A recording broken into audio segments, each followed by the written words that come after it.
1:40 p.m., Philadelphia, 1793. The summer air is thick, hot, and strangely silent. One by one, people begin collapsing in the streets. A mysterious sickness spreads through the city faster than anyone can understand. The wealthy flee. Doctors are powerless. Church bells ring almost non-stop. And in the middle of the chaos stands a poor laborer named Thomas.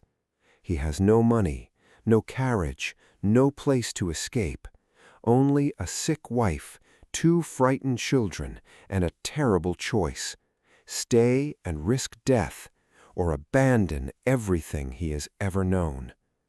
This is the story of how one poor father fought to save his family during America's deadliest epidemic. To understand what Thomas faced, you have to understand what Philadelphia was in the summer of 1793. It was not simply a city, it was the beating heart of a new nation, barely a decade old, still raw and trembling with the possibility of what it might become. It was the capital of the United States, the most populous city on the continent, a place where the smell of fresh bread from a baker's cart mixed with the stench of the waterfront, where the sound of a ship's bell carried over the rooftops and into the narrow alleys where men like Thomas lived and worked and dreamed modest dreams. Thomas was 31 years old that summer. He was a dock worker, broad-shouldered from years of hauling crates and barrels along the wharves of the Delaware River. His hands were calloused, his boots were cracked at the sole. He had come to Philadelphia 8 years earlier from the Pennsylvania countryside, drawn by the promise of work, drawn by the stories men told about a city where a laborer could earn enough to feed his family and perhaps, if fortune smiled, to save a little something for a better year ahead. He had found Mary there. She was the daughter of an Irish immigrant seamstress, dark-haired and quick-eyed, with a laugh that Thomas once said could lift fog off the river. They had married in 1786 and settled into a 2-room rented dwelling on the northern edge of the city in the cramped district near Water Street, not far from the docks. It was not much, a low ceiling, a single hearth, walls that let in the winter cold through cracks Thomas could never quite seal. But it was theirs in the way that matters most to people who have very little. It was where their children slept. It was where their life was shaped. Their daughter, Ruth, was 6 years old that summer, with her mother's dark hair and a habit of talking to herself as she played. Their son, Benjamin, had just turned 4. He was a quiet, watchful child who followed his father around the tiny yard on Sunday mornings with an expression of complete and total devotion. Thomas carried that look with him to work every day, like something tucked inside his chest. Their life was not easy. Thomas made perhaps $1.50 most weeks, sometimes more when the ships came in heavy, sometimes less when the weather turned or the merchants found cheaper hands at the south end of the docks. Mary took in mending from a neighbor woman to add a few cents to the week. They ate simply: cornmeal porridge, salt pork, whatever vegetables came cheap at the market on High Street. There was no room for waste. There was no such thing as a slow month without consequence. But they were together. They were well. And that summer, before everything changed, Philadelphia was gloriously, deceptively alive. The city moved in waves of sound and color. Merchants in long coats argued prices at the market sheds. Immigrant families, German, Irish, French, free black Philadelphians who had built their own community against every obstacle, all moved through the same streets, speaking their different languages, living their layered lives. The State House bell tower rose above the rooftops. The printing houses on Chestnut Street sent broadsheets out into the world. President Washington himself lived in the city, on High Street, just a short walk from where ordinary men like Thomas hauled their loads each morning. It was a city drunk on its own energy, A city that believed, as new things often do, that it was invincible. But along the waterfront that August, something was quietly, terribly wrong. It began with the smell. Sailors who had unloaded a ship from the West Indies noticed it first, a low, rotting odor rising off the water near Ball's Wharf at the southern end of the docks. Barrels of spoiled coffee sat baking in the August heat. The bilge water of the ships ran black in the sun.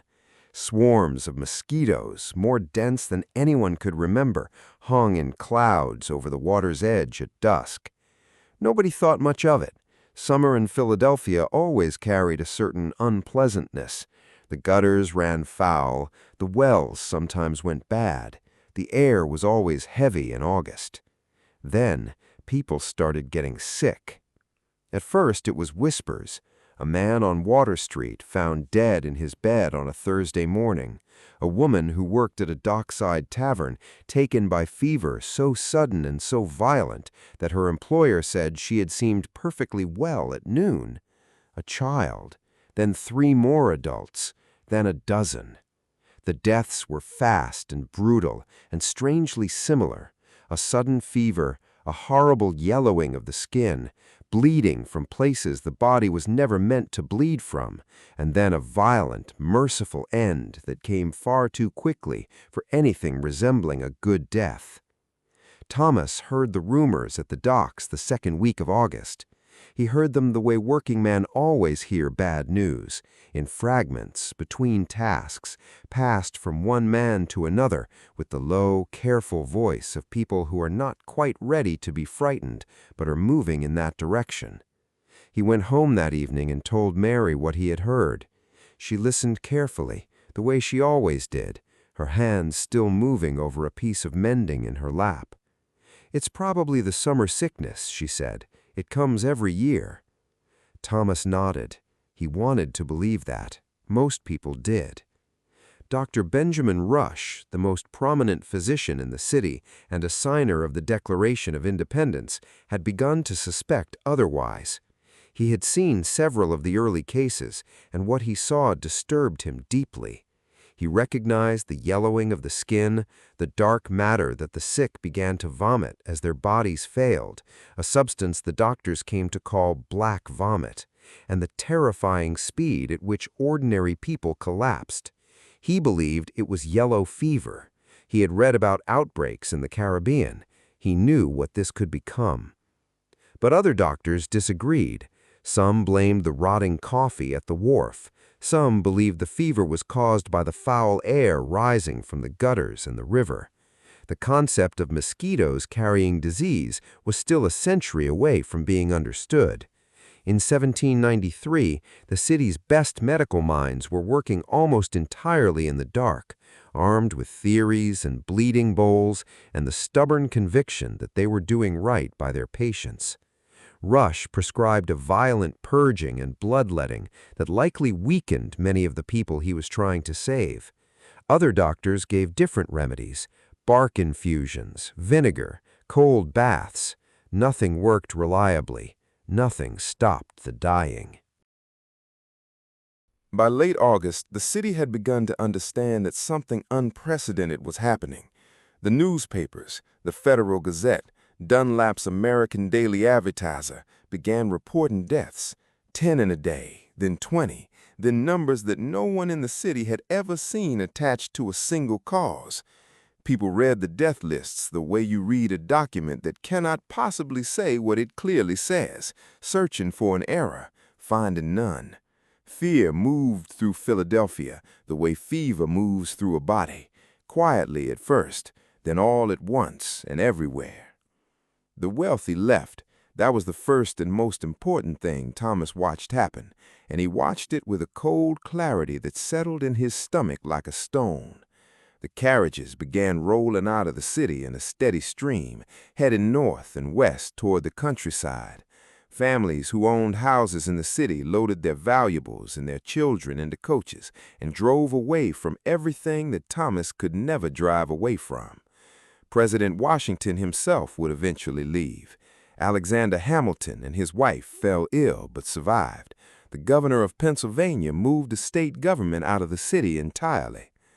Thomas had no carriage. He had no family in the countryside. He had no savings large enough to rent lodgings elsewhere for weeks or months.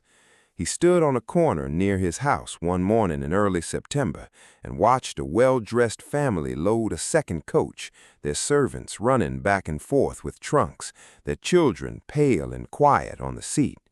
He watched them go, and then he turned and walked back to his house, and he did not say anything to Mary about what he had seen. There was nothing useful to say. Work at the docks had already begun to slow. Merchants were not accepting new deliveries. Ships were being turned away. The businesses along the waterfront, the taverns, the shops, the chandleries, and rope makers were closing one by one as their owners either fled or fell ill. By mid-September, Thomas was lucky to find 3 or 4 days of work in a week, then 2, then some weeks almost nothing at all. He stood in lines with other laborers, men with the same hollow expressions and the same cracked hands and the same quiet terror underneath the surface of their faces. The city that had seemed so full and loud and alive in July had become something else entirely, hushed and watchful and threaded through with the sound that haunted every week and hour in Philadelphia that fall, the church bells. They rang for the dead, and they rang so often and for so long that people stopped being able to hear them as music. They became instead a kind of terrible weather, a sound like the sky itself grieving. Thomas began counting the bells at night. He would lie awake next to Mary in the dark and listen and count, and then he would stop counting because the numbers frightened him, and he would stare at the ceiling and breathe slowly and think about what needed to be done tomorrow. It was in the last week of September that Mary's forehead grew hot. She told him in the morning, quietly, with the careful tone she used when she did not want to alarm the children. Thomas put his hand against her face and felt the heat and felt something happen inside him that he would never have the words to describe, a collapse of some internal structure he had not known he was dependent on. He sent Ruth and Benjamin to stay with a neighbor woman down the street, a widow named Mrs. Halloran, who had improbably not yet fled and not yet fallen ill. Then he came back and sat with Mary and tried to think clearly about what to do. There was little to be done. That was the horror of it. He went to find a doctor. There were fewer and fewer of them left in the city, many having fled, many having died themselves from treating the sick. He found a young apprentice physician on Spruce Street who came to look at Mary and shook his head and spoke with the particular hollow honesty of a man who knows he has nothing real to offer. He left some bark mixture and a small amount of laudanum for the pain and said to keep her cool and to make her drink water and to pray, though he did not say the last part as a medical instruction. Thomas sat with her through the first night of her fever and talked to her softly and wiped her face with a damp cloth. Mary was not frightened. That was what undid him. She was not frightened, or if she was, she did not show it because she was trying not to frighten him. She asked about the children. She asked if he had eaten. She told him in a quiet, very ordinary voice to make sure Ruth's dress was mended before the cold came because the hem had been pulling loose for weeks. He told her he would. He told her she was going to be all right. Outside, the bells rang on. The city that September was a place that had ceased to resemble itself. Whole streets sat empty. Doors hung open on houses whose owners had either fled or died. The mayor, Matthew Clarkson, had refused to leave. He remained and did what he could, which was considerable given what almost no one could do.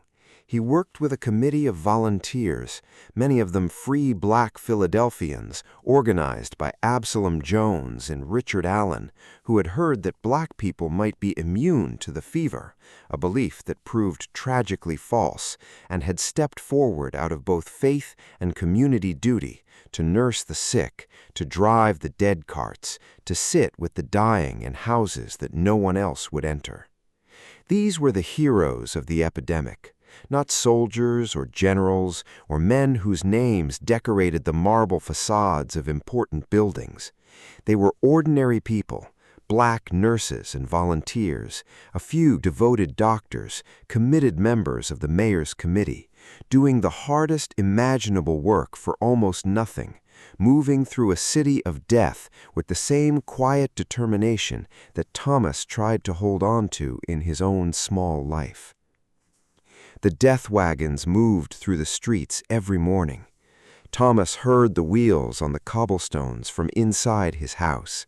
He heard the driver's flat, worn-down voice calling out, the same call, every morning in the same tone, that told you this man had been doing this too long and had passed beyond the horror into something worse. Thomas held himself very still those mornings and listened to his wife breathe. Her fever broke on the 5th day. It broke slowly, the way a bad dream sometimes loosens its grip, incompletely at first, then all at once, and then she was there, pale and diminished, but there, looking up at him with eyes that had come back from somewhere he did not want to name. He pressed his forehead against her hand and stayed that way for a long time without speaking. She was going to live. In the arithmetic of that autumn, this was everything. But October was not finished with them. He brought the children back from Mrs. Halloran's on the day Mary's fever broke, and Ruth ran to her mother's bedside and climbed up and pressed herself against her mother's side with a fierceness that broke something open in Thomas's chest. Benjamin stood at the door of the room for a long moment, watching, and then he walked to his father and took his hand and held it. 3 days later, Benjamin was hot. The child's fever came on fast, the way children's fevers do, with a terrifying swiftness that left no time for adjustment.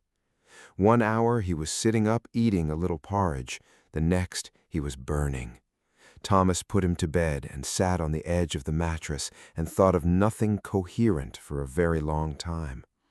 Mary was still too weak to rise. Ruth sat in the corner of the room watching her father with her mother's dark, intelligent eyes. Thomas had, by this point, been awake in any real sense for weeks. Not physically. He slept in fragments in the chair beside Mary's bed, on the floor near Benjamin's pallet. But there is a deeper kind of wakefulness that arrives when someone you cannot survive without is in danger, and it does not release you even when your eyes are closed. He prayed. He was not a demonstrably religious man. He had not been inside a church since Ruth's baptism, but he prayed in those nights with a raw, unpolished sincerity that had nothing to do with doctrine and everything to do with the simple human refusal to accept that the world could take a 4-year-old boy from his father. He prayed to whatever might be listening. He prayed to the darkness. He whispered his son's name against the boy's hair and told him to stay, to hold on, to come back. There was no doctor to be found by now. The physician's apprentice had himself taken ill. The few medical men still operating in the city were overwhelmed, moving from house to house through streets that had become as quiet as the inside of a church. Thomas kept Benjamin cool with water from the well and gave him small sips of the remaining bark mixture and sat with him through the long moonlit nights of early October while the city outside slowly, almost imperceptibly, began to quiet in a different way. The dying was not over, but it was changing. The frost came in the 2nd week of October. Not a killing frost, not yet, but enough to sharpen the air, to cut through the terrible August into September heat that had smothered the city for months. Enough to kill the mosquitoes. No one knew that was what mattered. No one standing in Philadelphia in October of 1793 understood the connection between the cold and the slowing of the epidemic. They felt only that something had shifted, that the air was cleaner, that the mornings felt different, that the church bells rang a little less and then a little less again. Benjamin's fever broke on the 6th day. He was thin and pale, and so exhausted he could barely lift his head, but his eyes were clear, and he looked at his father with that same watching expression he had always had, steady and somehow ancient for a 4-year-old face, and Thomas felt the thing inside him that had been coiled in complete and silent terror for 6 days slowly begin to release. He went outside that afternoon for the first time in days. He stood in the yard behind the house and looked up at a sky that was gray-blue and cool, threaded through with the high, thin clouds of an autumn that was finally, mercifully arriving. He stood there for a long time without moving. He did not feel like a man who had won anything. He did not feel like a hero or a survivor in any triumphant sense. He felt scraped out, worn through, grateful in a way that had no edge of joy to it, only depth, only relief so complete it felt like grief turned inside out. The epidemic ended not with a declaration or an announcement, but with a slow, accumulating silence. The death totals came later, nearly 5,000 people in a city of roughly 50,000, dead in less than 4 months, 1 in 10. The numbers were so large they could not be absorbed all at once. Thomas saw them printed in the paper, and he read them, and he thought about each one of those numbers as a person, as a Mary, as a Benjamin, as a Thomas who had not been as fortunate, and he folded the paper and set it down and did not pick it up again for several days. The refugees began returning to Philadelphia in November. The carriages and the coaches that had rolled out of the city in August and September came rolling back, and the businesses slowly reopened, and the streets began to fill again with something approaching normal life. Thomas went back to work at the docks when the ships began arriving again, hauling crates and barrels in the pale November cold, his breath clouding in the air, his hands aching in the chill. He was different. He could feel it, though he could not easily explain it. Something had been stripped away in those months, some ordinary comfort of assuming that the world was basically safe, that mornings were reliable, that the people you loved would be there at the end of the day. He had known poverty before the epidemic. He had known worry and physical exhaustion, and the particular anxiety of a man who lives always at the edge of having enough. But he had not known, until that autumn, what it was to exist hour by hour in the absolute presence of loss, to hold everything you value in your arms and feel it burning. What he had instead, what had not been stripped away, but had, if anything, been made more solid and more real, was the knowledge of what mattered. He knew it the way you know a thing that has been tested and found true. Mary mending by the fire, Ruth talking to herself over her small games, Benjamin's hand in his on a Sunday morning. These were not consolations for the absence of larger things. They were the largest things. He understood that now in a way he had not before, and he suspected he would not forget it for as long as he lived. Philadelphia rebuilt itself, as cities do. The epidemic would be studied and argued over and written about for years. Dr. Rush would go on defending his treatments. The debate about what had caused the disease, imported from the tropics or born from local conditions, would continue without resolution. The extraordinary service of the black volunteers, of Absalom Jones and Richard Allen, and the hundreds of men and women who had nursed and carried and buried the dead while others fled, would be partially acknowledged and largely forgotten, as the service of black Americans so often was in the new republic. The true cause of yellow fever, the Aedes aegypti mosquito, breeding in standing water, carrying a virus from person to person, would not be understood for another century.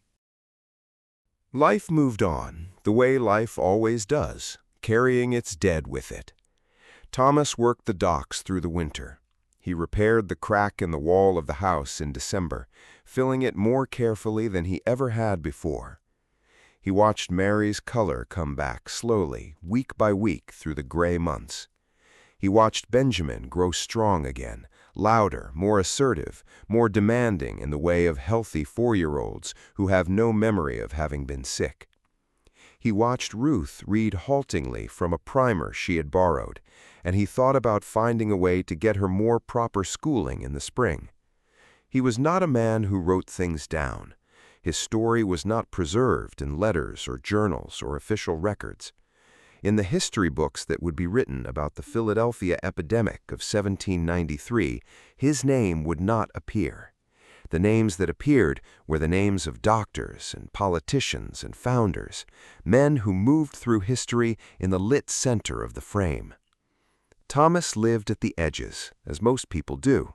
He lived in the unremarked, unrecorded struggle of ordinary life, which is the struggle that makes up the vast majority of human experience in every age, in every disaster, and in every moment of survival. But he was there. He was real. He held his son through a burning night in a city of the dead, and he did not let go. And in the morning, the boy was still breathing. That is not a small thing. Here is what history books can sometimes make us forget. Behind every epidemic, every war, every catastrophe that fills the pages of our past, there were people like Thomas, people with cracked boots and hungry children and no carriage waiting at the door. People who had no choice but to stay, no option but to endure, no resource but their own stubborn, exhausted, terrified love for the few people who were theirs.